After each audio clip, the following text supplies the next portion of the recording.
ከዚህ በፊት የነበረውን የገዳሟን ሁኔታ ተመልክታችሁታል። ዛሬ ደግሞ አሁን የደረሰበትንና እያደረገችው ያለውን ገቢረ ተአምራትን ለመናገር እዚህ ቦታ ላይ ተገኝተናል ማለት ነው።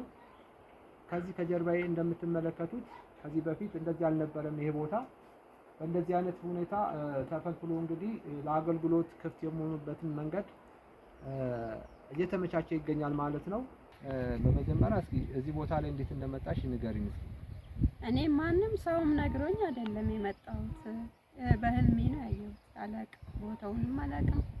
እኔ እንደዚህ አይነት ቅዱሳን ብዙ ገዳማትን ሄጃለሁ፣ ግን ይሄንን ቦታ አላውቀውም እና በህልሜ ነው ያየሁት። በህልሜ አይቼ ከዛ ለባለቤቴ እንደዚህ አየሁኝ እና እዚህ ጸበል አለ እንዴ እስቲ እንሂድ ብዬ ተነስተን ዝም ብለን ነው የመጣነው። ስንመጣ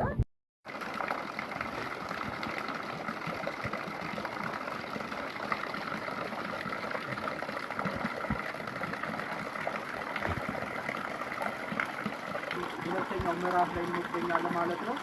ከላይ ከዋሻው በአንድነት ተሰብስቦ የሚመጣው ባህረ ዮርዳኖስ ማለት ይህ ነው ማለት ነው።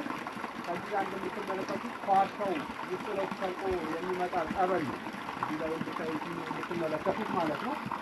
ወደ ታች ከወገብ ድረስ ጥልቀት አለው። እዚህ ጋር የተለያዩ ጸበሎች አሉት። እንግዲህ በጣም ፈዋሽ ነው። አሁን እኔ ራሴ ገብቼ ተጠምቄ በጣም ሲበዛ ማለት ይቻላል ቃሉ የወጣሁት ማለት ነው። እንግዲህ በዚህ መልኩ የእናታችን የቅድስት ጸበለ ማርያም አንድነት ገዳም ተጀምሮ በጅማሬ ላይ ይገኛል ማለት ነው።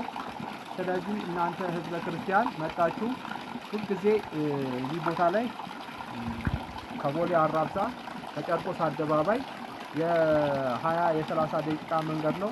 ሁሌ በየሳምንቱ እየመጣችሁ እንድትጠመቁ በእግዚአብሔር ስም እናሳስባለን ማለት ነው።